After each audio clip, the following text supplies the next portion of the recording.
Lumang problema pa rin po ang kinakaharap ng ilang estudyante sa pagsisimula ng pasukan ngayong taon. Balitang hatid ni Steve Dailisan.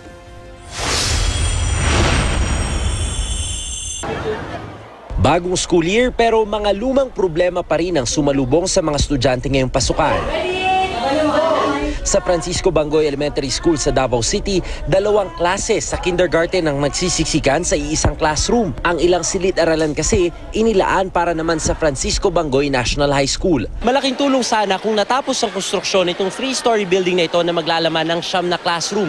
Sinimulang itayo nitong 2013 pero kinailangan nilang itigil dahil hindi raw ligtas gamitin. Nasa hanggang 50 lamang ang classroom sa eskwelahang ito, malayo dun sa ideal na mahigit 100 para sa mahigit 6,000 estudyante.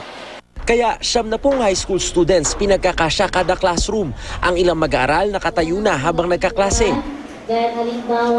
Ang mga guro naman kailangan gumamit ng mikropono para marinig. Lahat ng mga alternatives ginagawa na natin. We are now a recipient of 4-story 20 classrooms and the 4-story 8. Pero kulang pa rin yan. Considering our students is almost 6,000, so we need around 100 plus classrooms.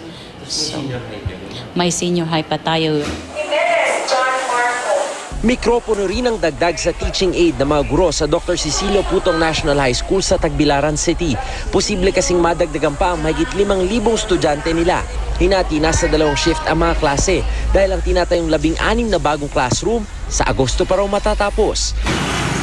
Sa Santa Justina High School sa Buhi, Camarines Sur, tapos na mga bagong school building pero kulang pa rin ang mga classroom.